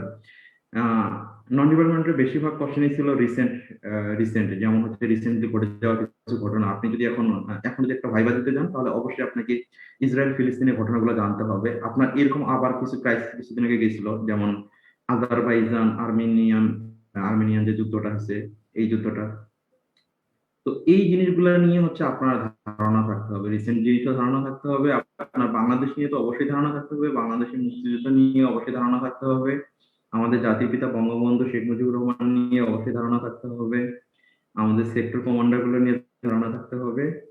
তো ওভারঅল মুক্তিযুদ্ধ, বাংলাদেশ, আন্তর্জাতিক, আসলে অনেক কিছু এখানে আসলে ভাইভাতে আসলে ওইভাবে বলা যাচ্ছে না কিভাবে আসে, তবে ভাইভাতে কিছু প্যাটার্ন আছে। যেমন আপনাকে হচ্ছে যদি কোশ্চেন করা হয় নন ডিপার্টমেন্টালে, আপনার বাংলাদেশ এবং রিসেন্টের জিনিসগুলো বেশি করা হয়। আর আপনাকে যদি ডিপার্টমেন্টাল কোশ্চেন গুলো করা হয় অ্যাজ ইউজুয়াল, যেগুলো কোশ্চেনে আপনি 1 থেকে 2 মিনিট বা 3 মিনিট 4 মিনিটের মধ্যে অ্যান্সার দিতে পারবেন সেই টাইপের কোশ্চেনে আপনাকে করা হবে, এরকম আর কি। আপনার সেকেন্ড কোশ্চেনটা হচ্ছে, আমি অ্যাসিস্ট্যান্ট ইঞ্জিনিয়ার হিসেবে যদি পাওয়ার প্ল্যান্টে জয়েন করি তখন হচ্ছে আমার গ্রেড কত থাকে। আপনি গ্রেড বলছেন নবম, আসলে নবম গ্রেড হয় না। যদি আপনি ট্রান্সমিশনে জয়েন করেন তাহলে তখন আপনার গ্রেড হবে সপ্তম, আর আপনি যদি হচ্ছে জেনারেশনে জয়েন করেন তাহলে আপনার গ্রেড হবে অষ্টম। আর এরপরে আপনি বলছেন যে আপনার প্রমোশন পাওয়ার মানে প্রমোশন পেয়ে কত নম্বর গ্রেড পর্যন্ত যেতে পারেন। তো সবারই ইচ্ছা থাকে যে গ্রেড ওয়ানে যাওয়া। আসলে কিছু কিছু হচ্ছে কিছু কিছু যদি বলি কোম্পানি, যেমন পিডিবি যদি আপনি চেয়ারম্যান হতে পারেন তাহলে আপনি গ্রেড ওয়ানে গেছেন। এছাড়া যদি বলি যে স্বায়ত্তশাসিত যেগুলো পাওয়ার প্ল্যান্ট আছে সেগুলো যদি আপনি চিফ ইঞ্জিনিয়ার পর্যন্ত যান তাহলে আপনি গ্রেড 2 তে থাকবেন। তো এই আর কি, আপনার হচ্ছে যে আপনি গ্রেড 2 পর্যন্ত যেতে পারবেন। যদি আপনি এমডি হন তাহলে হচ্ছে যে আপনি হয়তো গ্রেড 1। এরপর হচ্ছে আপনার কোশ্চেন ছিল যে পাওয়ার প্ল্যান্ট জবে পেনশন আছে কিনা, যদি বলি যে এখন পর্যন্ত আসলে পাওয়ার প্ল্যান্ট জবে কোনো পেনশন নেই, তবে হচ্ছে গ্র্যাচুইটি দেওয়া হয়। গ্র্যাচুইটি হচ্ছে আপনার সেটা আপনার লাস্ট যে কর্ম দিবস বলি, সেদিন পর্যন্ত আপনি যতদিন সার্ভিস লাইফে ছিলেন, যত বছর, সেই বছরটাকে 2 দিয়ে গুণ করে আপনার লাস্ট ডে তে আপনার যখন বেসিক যত হবে সেই বেসিকটা দিয়ে মাল্টিপ্লাই করলে যত টাকা আসবে সেই পরিমাণ টাকা আপনি পাবেন। তবে এখনো পেনশন চালু হয়নি, তবে সরকার নীতিমালা অনুযায়ী হয়তো সামনে পেনশন চালু হতে পারে, কারণ সরকার চাচ্ছে সবগুলো জবের মধ্যে পেনশন সিস্টেমটা করার। তো আশা করি আপনি আপনার 3টি কোশ্চেনের অ্যান্সার পেয়েছেন। Thank you so much. আমরা এই পরবর্তী প্রশ্নে যেতে চাই। হ্যান্ড রেজ অপশনে দেখছি মহসিনা রুবায়া চৌধুরী, 7th ব্যাচের। আপনি আনমিউট করে আপনার প্রশ্নটা করতে পারেন। থ্যাংক ইউ স্যার, আমাকে সুযোগ করে দেওয়ার জন্য। স্যারের কাছে আমার কোশ্চেন হলো, পাওয়ার সেক্টরে আমাদের মেয়েদের ক্ষেত্রে কতটা সুইটেবল বা প্রাধান্য আছে কতটা? Thank you. Engineer Minar Zaman. তো আপনার কোশ্চেনটা হচ্ছে পাওয়ার সেক্টরে মেয়েদের অপরচুনিটি কেমন। আসলে এখন মেয়েরা আসলে সব প্রকারের জবে যাচ্ছে এবং পাওয়ার সেক্টরে আসলে মেয়ে আছে। তো আলটিমেটলি হচ্ছে মেয়েদের জন্য পাওয়ার সেক্টরটা, যদি আমি বলি ট্রান্সমিশন ডিস্ট্রিবিউশনে কোনো প্রবলেম নেই, জেনারেশনে একটু প্রবলেম হতে পারে যদি শিফট ডিউটি পড়ে, আপনার রাত্রে থাকতে হতে পারে। তো আসলে এটা আসলে আমার কাছে কোনো প্রবলেম না। যে মেয়েটা হচ্ছে যে একটা ইঞ্জিনিয়ারিং পর্যন্ত পড়ে ইঞ্জিনিয়ারিং পাস করতে পারে, সে আসলে এতটুকু করতে পারে আর কি, মানে তার জন্য আসলে পাওয়ার সেক্টরে মানে মনে হচ্ছে না কোনো প্রকারের প্রবলেম হবে। পাওয়ার সেক্টরে আমার অনেকগুলো মেয়ে ফ্রেন্ডও আছে আর কি, এবং সিনিয়র আপুরাও আছে পাওয়ার সেক্টরে, তাদের কোনো প্রবলেম হচ্ছে না। রাইট, আমি একটু মহসিনের সাথে অ্যাড করতে চাই। সেক্ষেত্রে ফিল্ডে কি আমাদের ফিমেল যারা আছেন তারা কি কাজের করার সেম সুবিধা বা সুযোগ পায় কিনা, নাকি শুধুমাত্র যারা মেল স্টুডেন্ট বা মেল যারা এমপ্লয়ি আছে তারাই সুযোগ পায়? এখন হচ্ছে মানে বর্তমানে যে সরকার আছে তাদের যদি পরিকল্পনা বলি, এখন হচ্ছে আমাদের কেপিআই বেস ওয়ার্কটা হয়ে গেছে। এখন হচ্ছে যে মানুষজন জেন্ডার ডিসক্রিমিনেশন করে না, যারা কেউ যদি পারফরমেন্স করতে পারে তাহলে অবশ্যই তাকে হচ্ছে যে একটা ইভ্যালুয়েশন করা হয় ইয়ারলি। সেই ইভ্যালুয়েশনের উপর ডিপেন্ড করে তার প্রমোশন থেকে শুরু করে সবগুলো ফেসিলিটি পায়, এবং হচ্ছে যে আহ, মেয়েদেরকে এখন যথেষ্ট রেসপেক্ট করা হয় সে যে কোনো জবই আর কি, পাওয়ার সেক্টর ক্ষেত্রেও ঠিক same. Thank you so much. আমার মনে হয় মহসিনা আপনি আপনার উত্তরটা পেয়েছেন, এবং আপনি অ্যাজ এ ফিমেল আপনি পাওয়ার সেক্টরকে নাম্বার 1 চয়েসে রাখতেই পারেন। আমরা এর পরবর্তী একটা প্রশ্ন, অনেকে আমাদেরকে অনলাইন প্ল্যাটফর্মে প্রশ্ন করছেন, সেখান থেকে যদি আমরা একটু প্রশ্ন নিতে চাই।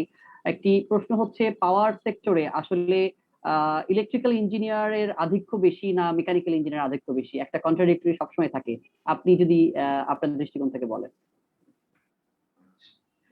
যদি বলি পাওয়ার সেক্টরে আমি বরাবর মতো বলতেছি 3টা ভাগ আছে, একটা হচ্ছে জেনারেশন, একটা ট্রান্সমিশন, আর একটা ডিস্ট্রিবিউশন। যখন জেনারেশনে কোশ্চেন আসে তখন হচ্ছে পাওয়ার সেক্টরে মেকানিক্যালের পার্টটা অনেক বেশি।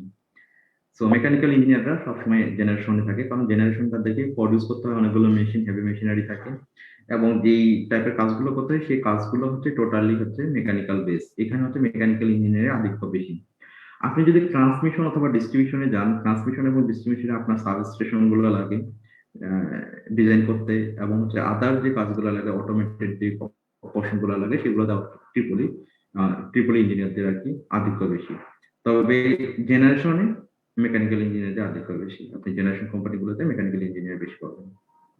Thank you so much. জি, থ্যাংক ইউ সো মাচ। আমরা পরবর্তী প্রশ্নে যেতে চাই। আমাদের পার্টিসিপেন্টের মধ্যে মাহমুদুল হ্যান্ড রেজ করেছেন, আপনি আনমিউট করে আপনার প্রশ্নটা করতে পারেন। স্যার আসসালামু আলাইকুম, আমি মাহমুদুল হাসান 8ম ব্যাচ থেকে বলছি। স্যার আমার 2টা প্রশ্ন ছিল। আমি নিজেও এই মুহূর্তে আমি না, আমার ব্যাচের আমার বড় ভাইদের মতো অনেকেই আছেন যারা চাকরির পাশাপাশি লেখাপড়া করেন, আবার লেখাপড়ার পাশাপাশি চাকরি করেন। তো আমরা যারা লেখাপড়ার পাশাপাশি চাকরি করি তারা পাওয়ার সেক্টরে যদি চাকরি করতে যাই, স্যার কিছুক্ষণ আগে যেমনটা বলতেছিলেন যে আমাকে অনেক বেশি সময় দিতে হবে, ঈদের ছুটিও নাও পেতে পারি অনেক সময়, মানে আমার ভ্যাকেন্সিটা কম থাকবে, আমার ছুটি কম থাকবে, আমার একটু বেশি এফোর্ট দিতে হবে। সেক্ষেত্রে আমি লেখাপড়ার পাশাপাশি চাকরি বা চাকরির পাশাপাশি যদি লেখাপড়া করতে চাই, সেক্ষেত্রে আমি কতটা সুবিধা পাবো যদি পাওয়ার সেক্টরে চাকরি করি?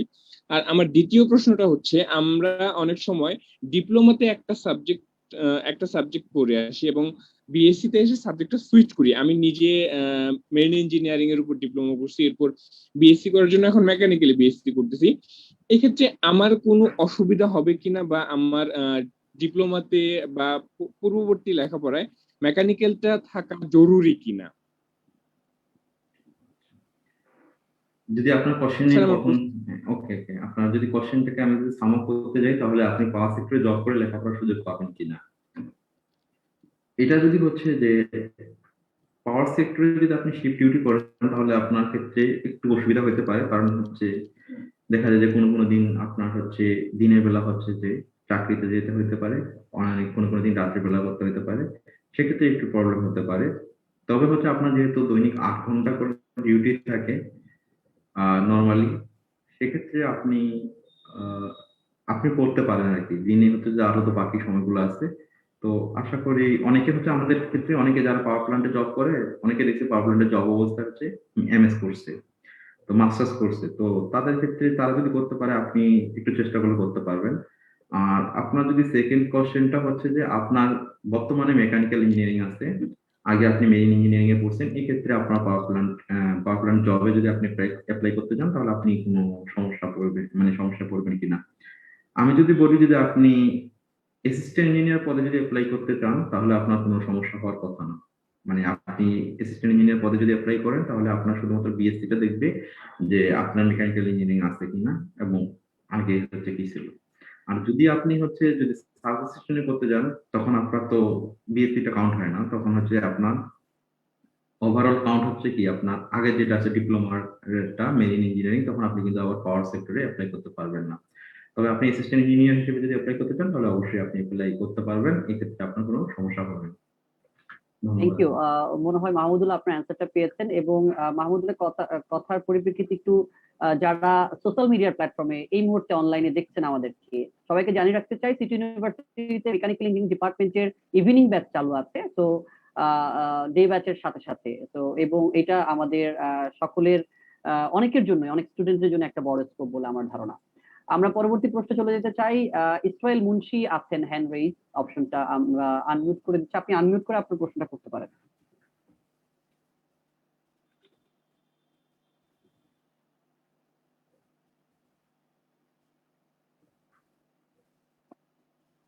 আসসালামু আলাইকুম।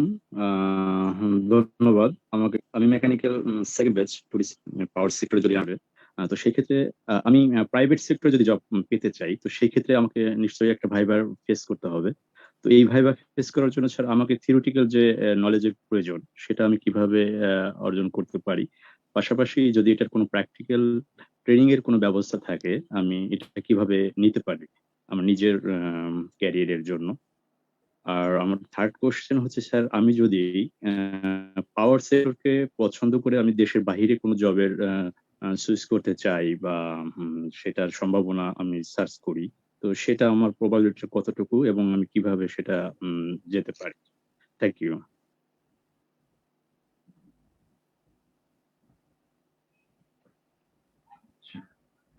আপনার মনে হয় প্রথম কোশ্চেনটা ছিল পাওয়ার সেক্টরে যদি আপনি হচ্ছে প্রাইভেট সেক্টরে, যদি প্রাইভেট পাওয়ার সেক্টরে আপনি কিভাবে এন্ট্রি করতে পারেন, ভাইবার জন্য আপনার কি রিসোর্স গুলো ইউজ করতে হবে, বা আপনি ডিপার্টমেন্টালের জন্য কোথা থেকে করবেন। এটার ক্ষেত্রে আমি যদি বলি, তো আপনার নর্মাল যে বেসিক যে স্যার যে লেকচার গুলো আছে মেকানিক্যাল ইঞ্জিনিয়ারিং এ, সেই লেকচার গুলো আপনি দেখতে পারেন। রিসেন্টলি পাওয়ার সেক্টর সম্পর্কে আপনার একটু আইডিয়া থাকতে হবে। এই জন্য রিসার্চ আসলে ভাইবার জন্য তেমন কোনো বই ছিল না, এই জন্য আমি আমার নিজের একটা বই লিখছিলাম। আপনি বইটা দেখতে পারেন। বইটা হচ্ছে মেকানিক্যাল ইঞ্জিনিয়ারিং জব ভাইবার প্রিপারেশন, বইটা কল্পপিডিতে আছে। সেকেন্ড কোশ্চেন আপনার ছিল যে পাওয়ার সেক্টরে জবের জন্য আপনার কোনো ট্রেনিং এর ব্যবস্থা আছে কিনা। তাহলে ট্রেনিং এর ব্যবস্থার ক্ষেত্রে আমি যদি বলি যে ইউনিভার্সিটি গুলো থেকে কিন্তু একটা ইন্ডাস্ট্রিয়াল ট্রেনিং ব্যবস্থা করে, বা আপনি চাইলেও একটা ইন্ডাস্ট্রিয়াল ট্রেনিং এ একটা কোম্পানিতে যেতে পারেন, প্রাইভেট কোম্পানিতে যে তাদেরকে অ্যাপ্লাই করতে পারেন যে হ্যাঁ আমি ইন্ডাস্ট্রিয়াল ট্রেনিং করতে চাই আপনাদের এখানে, তো আপনাদের নেক্সট কোনো ব্যাচ থাকলে আপনারা আমাকে ইনফর্ম করেন, তাহলে আপনি ওই প্রাইভেট কোম্পানিতে গিয়ে আপনি ইন্ডাস্ট্রিয়াল ট্রেনিংটা করতে পারবেন, যেটা আপনার পরবর্তীতে পাওয়ার সেক্টরে, ওই পাওয়ার সেক্টর এবং অন্য পাওয়ার সেক্টরে জব পাওয়ার জন্য একটা হেল্প করতে পারে। আপনার তৃতীয় কোশ্চেনটা হচ্ছে পাওয়ার সেক্টরে জব করে বাইরে স্কোপ কেমন, বাইরের দেশে স্কোপ কেমন। পাওয়ার সেক্টর যদি আপনি জব করেন, আসলে সব দেশে তো পাওয়ার জেনারেশন করে, যেমন হচ্ছে GE, জেনারেল ইলেকট্রনিক্স, স্যামসাং, এরাও কিন্তু হচ্ছে পাওয়ার প্রডিউসারের যে মেশিন গুলো আছে সেগুলো কিন্তু বিক্রি করে। ইভেন হচ্ছে যে টোটাল ট্রান্সমিশন ডিস্ট্রিবিউশন এই লাইনের কাজগুলো করে। সো আপনি যদি খুব ভালো এক্সপার্ট হয়ে থাকেন তাহলে হচ্ছে বাইরের দেশে অনেক নামি কোম্পানি, যেমন $1 বিলিয়ন কোম্পানি গুলো, যেমন জেনারেল মোটরস, জেনারেল ইলেকট্রিক, এই কোম্পানিগুলো বা স্যামসাং এই কোম্পানিগুলোতে জব পেতে পারেন। ধন্যবাদ। মনে হয় আপনি আপনার কোশ্চেনের অ্যান্সার গুলো পেয়েছেন। Thank you so much. আমরা যারা পার্টিসিপেন্ট প্রশ্ন করতে চাচ্ছেন, আমরা এখন পর্যন্ত আর যাদেরকে দেখতে পাচ্ছি হ্যান্ড রেজ অপশন, আমরা তাদেরই প্রশ্ন নিব এবং প্রত্যেকজনের মাত্র একটি প্রশ্ন আমরা নিতে পারবো। তো প্রশ্নটি খুব সংক্ষেপে করবেন যাতে আমাদের স্পিকার খুব সংক্ষেপে 1 মিনিট করে অ্যান্সার দিতে পারেন। যারা পার্টিসিপেন্ট হ্যান্ড রেজ আছেন তাদের মধ্যে থেকে আমরা শেষ প্রশ্নগুলো নিচ্ছি। শাকিল খান হ্যান্ড রেজ আজকে দেখতে পাচ্ছি, আপনি আপনার প্রশ্নটি করতে পারেন আনমিউট করে। আসসালামু আলাইকুম, আমি নবম ব্যাচ থেকে শাকিল খান বলছিলাম। আমার মিনারুজ্জামান স্যারের কাছে প্রশ্ন এটাই যে আমরা একটু আগে গ্রাফে দেখলাম যে আমাদের বর্তমানে গ্যাস দিয়ে অধিকাংশই বিদ্যুৎ উৎপাদন করা হচ্ছে। তো আমাদের ভবিষ্যতে যখন আমরা আমাদের 80,000 মেগাওয়াট বিদ্যুৎ উৎপাদন করব, সেক্ষেত্রে গ্যাসের পরিবর্তে সব থেকে বড় ভূমিকা কোথায় থাকতে পারে? ধন্যবাদ। থ্যাংক ইউ আপনার কোশ্চেনটি করার জন্য। এখন হচ্ছে যে যেভাবে প্ল্যান করা হচ্ছে, গ্যাসের পরিবর্তে আলাদা রিসোর্স গুলোতে ফোকাস করা হচ্ছে। যেমন হচ্ছে আপনার কয়লাতে ফোকাস করা হচ্ছে। কয়লার জন্য মাতারবাড়িতে একটা বিদ্যুৎ কেন্দ্র প্রতিষ্ঠা করা হয়েছে কিছুদিন আগে। তারপরে আপনি যদি বললেন রামপালে একটা কয়লা কেন্দ্রিক বিদ্যুৎ কেন্দ্র করা হয়েছে। এরকম করে কয়লার দিকে ফোকাস করা হচ্ছে। আর নিউক্লিয়ারের দিকে আমরা ফোকাস করতে চাই, দুর্গাপুর, তারপরে আমাদের নিউক্লিয়ারের দিকে। এর সাথে হচ্ছে আমরা কিছু হচ্ছে রিনিউয়েবল সোর্স, যেমন হচ্ছে সূর্যরশ্মি থেকে আমরা কিভাবে বিদ্যুৎ তৈরি করতে পারি, যেটাকে বলা হয় পিভি সিস্টেম। তো তারপর হচ্ছে আমরা দেখছি উইন্ড থেকে ট্রাই করতেছে। উইন্ড থেকে হচ্ছে ফেনীতে একটা আছে বিদ্যুৎ কেন্দ্র, যেটা হচ্ছে উইন্ড মিল ইউজ করে করা হয়। এছাড়া হচ্ছে ময়মনসিংহে রিসেন্টলি সোলার বসানো হচ্ছে। মানে আমরা হচ্ছে রিনিউয়েবল সোর্সের দিকেও যাওয়ার ট্রাই করতেছি কিছুটা। তারপর হচ্ছে আমরা আবার কয়লার দিকেও যাচ্ছি, আবার হচ্ছে আপনার নিউক্লিয়ারের দিকেও যাচ্ছি। ওভারঅল যদি আমি বলি যে আমরা গ্যাস বাদে অন্যান্য যে রিসোর্স গুলো আছে সেগুলোকে আমরা ইউটিলাইজ করা ট্রাই করতেছি, যেমন ক্রুড অয়েল, এটাও কিন্তু আমরা ইউজ করা ট্রাই করতেছি। আশা করি আপনি আপনার অ্যান্সারটা পেয়েছেন।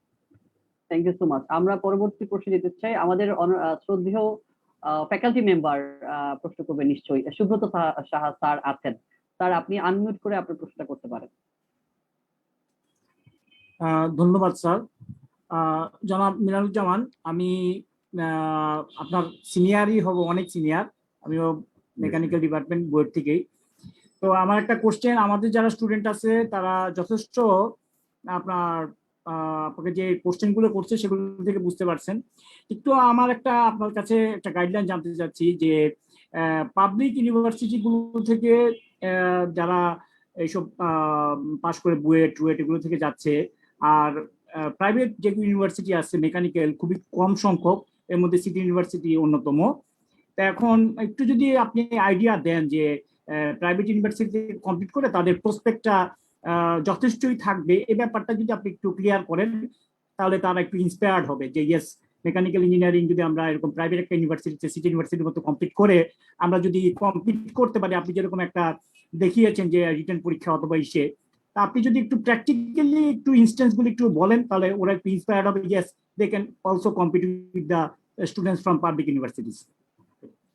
আচ্ছা, এক্ষেত্রে যদি বলতে হয় স্যারের কথা মতো বা ভাইয়ের কথা মতো, তাহলে হচ্ছে আমার রিসেন্টলি ইজিসিপি তে জয়েন করছি। আমার হচ্ছে যে আগে এক ভাই আছেন, উনি হচ্ছে যে ট্রিপলি থেকেই হচ্ছে পাওয়ার প্ল্যান্টে আছেন, এবং হচ্ছে যেহেতু ওনার সাথে আমি যেহেতু জব করতেছি, যে মানে উনি হচ্ছে আমাদের রানা ভাই অবশ্যই ভিডিওটা পরে দেখবে যদি রেকর্ড করা থাকে। তাহলে ভাইয়া হচ্ছে কিন্তু প্রাইভেট ইউনিভার্সিটি থেকেই হচ্ছে যে কমপ্লিট করছে অন্যান্য সরকারি ইউনিভার্সিটি গুলো, যেমন হচ্ছে এদের সাথে কমপ্লিট করে কিন্তু হচ্ছে পাওয়ার সেক্টরে আছে। এবং হচ্ছে যে রানা ভাই আর কিছুদিনের মধ্যে হয়তো উনি প্রমোশন পাইতে পারেন এবং হচ্ছে যে সাব ডিভিশনাল ইঞ্জিনিয়ার হইতে পারেন আর কি। উনি আমাদের 4 বছর আগে জয়েন করছে। তো আমার কাছে যেটা 2016 সালে উনি জয়েন করছে, যে প্রায় 5 বছর মতো হচ্ছে না। আমার কাছে যেটা মনে হচ্ছে যে আপনি প্রাইভেটে পড়তেছেন বা হচ্ছে পাবলিকে পড়তেছেন, এটা কিন্তু আপনাকে ফ্যাক্ট করতেছে না, বা এটা আপনার ভাইবা অথবা হচ্ছে আপনার রিটেন খাতায় কেউ দেখতেছে না। আপনি যেখানে পড়েন না কেন, আপনি যদি পরীক্ষা দেওয়ার উপযুক্ত হন, তাহলে আপনি পড়ালেখা করেন এবং যে কোশ্চেন গুলো আসে সেই কোশ্চেন গুলো কিন্তু একদম ফান্ডামেন্টাল, যে এখানে আপনাকে অনেক বেশি রিসার্চ করতে হবে এমনটাও না, কিন্তু আপনি যদি ফান্ডামেন্টাল জিনিসগুলো যদি পড়েন তবু কিন্তু আপনি টিকে যাবেন। তবে আপনার এক্ষেত্রে আত্মবিশ্বাস থাকতে হবে, একটা প্রপার গাইডলাইন ফলো করতে হবে, এবং হচ্ছে যে আপনার নিয়মিত একটু একটু করে ফলো করতে হবে। যে রিসোর্স গুলো আছে আপনার অ্যাভেলেবেল আপনার হাতে কাছে, সেই রিসোর্স গুলো আপনাকে ইউজ করতে হবে। এখানে পাবলিক পড়ি বা প্রাইভেটে পড়ি এরকম মানে কোনো কিছু বিষয় না আর কি। অনেক ক্ষেত্রে দেখা যায় যে যারা প্রাইভেটে পড়ে তারা অনেক বেশি স্মার্ট হয়, তাদের কমিউনিকেশন স্কিলটা অনেক বেশি থাকে, ভালো থাকে, এবং তারা হচ্ছে যে জব সেক্টরে কিন্তু একটা আলাদা বেনিফিট পায়, যেটা ক্ষেত্রে হচ্ছে প্রাইভেটের ক্ষেত্রে পাবলিকের যারা আছে তাদের থেকে একটু বেশি বেনিফিট পায়। তো আমার কাছে যেটা ভাইয়ের যে কোশ্চেনটা ছিল বা স্যারের যে কোশ্চেনটা ছিল, সেটাকে যদি সাম আপ করে যদি অ্যান্সার দেয়, যে আপনি প্রাইভেটে যদি পড়েন তবু আপনার যদি আপনি রিটেন একদম ভালো করে দেন অথবা ভাইবাটা ভালো করে দেন, আপনি জব পাবেন। এবং আমি নিজে তো দেখছি, এবং আমার একজন তো কলিগের উদাহরণ তো আপনাদেরকে দিলাম, রানা ভাইয়ের কথা। তো আশা করি যে এক্ষেত্রে আপনাদের কোনো প্রবলেম হবে না, আপনারা হচ্ছে যে জবের জন্য পড়া শুরু করতে পারেন, প্রিপারেশন শুরু করতে পারেন। জি, অনেক ধন্যবাদ। আপনার এই বক্তব্য শুনে আমাদের যারা স্টুডেন্ট আছে তারা সম্পূর্ণভাবে ইন্সপায়ার্ড হবে এবং তাদের আর কোনো কনফিউশন থাকবে না। তারা সেভাবে জাস্ট যারা যদি কম্পিটিটিভ হয়, অবশ্যই তারা ইকুয়াল চান্স থাকবে মানে এই সেক্টরে প্রবেশ করার। এবং আপনার যেটা থেকে বলতে পারি যে গ্রোথ আপনি ফোকাস করেছেন, যে আসলে ট্রাস্ট যে সেক্টর তার মধ্যে পাওয়ার সেক্টর অন্যতম, যে আপনি 2041 যে ভিশন বলেছেন, এবং সেখানে স্কোপটা অনেক বেশি, এবং পাওয়ার সেক্টর মেকানিক্যাল ইঞ্জিনিয়ারদের স্কোপ অনেক বেশি। অনেকেরই যে কোশ্চেনটা থাকে সেটা আপনি ক্লিয়ার করেছেন, আসলে ইলেকট্রিক পাওয়ার সেক্টরে মেকানিক্যালের গুরুত্ব কি। তো এটা আসলে সম্পূর্ণ ক্লিয়ার। আসলে পাওয়ার জেনারেশন যদি বলি, তার পুরোটাই মেকানিক্যাল ইঞ্জিনিয়ারদের আন্ডারে। Thank you. Thank you so much শ্রদ্ধেয় সুব্রত স্যার আপনার প্রশ্নের জন্য। আমার মনে হয় এই প্রশ্নের দ্বারা আমাদের স্টুডেন্টরা অনেক বেশি ইন্সপায়ার হয়েছে এবং মিনারুজ্জামানের অ্যান্সারের কাছ থেকে অনেক বেশি কনফিডেন্স গ্রো করতে পেরেছে যে we the students from the private university, especially from the mechanical engineering, is very much capable আমাদের এই সেক্টরে এন্ট্রি করার জন্য। ডেফিনেটলি আমাদের গ্রোথ অনেক বেশি এই সেক্টরের। আমরা চাইবো ধীরে ধীরে এই সেক্টরটা যেভাবে ফোকাস রাখা হয়েছে, এই ফোকাসটা গভর্নমেন্ট সামনেতেও রাখবেন। আমরা আর প্রশ্ন হয়তোবা সময় স্বল্পতার জন্য নিতে পারছি না, আমরা খুবই দুঃখিত। আমাদের যারা অডিয়েন্স হিসেবে আছেন এবং অনলাইন প্ল্যাটফর্মে যুক্ত আছেন, আমরা প্রশ্ন না নিয়ে আমরা সরাসরি ইঞ্জিনিয়ার মিনারুজ্জামান আপনার কাছে শেষ বক্তব্য যদি একটু শুনতে চাই। আমাদের আজকের department of mechanical engineering city ইউনিভার্সিটির পক্ষ থেকে এইরকম একটা আয়োজনে আপনি এসেছেন, আপনার একটু অভিব্যক্তি, সাথে সাথে আমাদের শেষ মুহূর্তে যেহেতু আমাদের অলরেডি কানেক্টেড আছে আমাদের প্রথম দ্বিতীয় বর্ষের স্টুডেন্ট এবং তৃতীয় চতুর্থ বর্ষের স্টুডেন্টও আছে, তো ইন্ডিভিজুয়ালি তাদের জন্য খুব 2-1 লাইনে যদি কোনো পরামর্শ থাকে।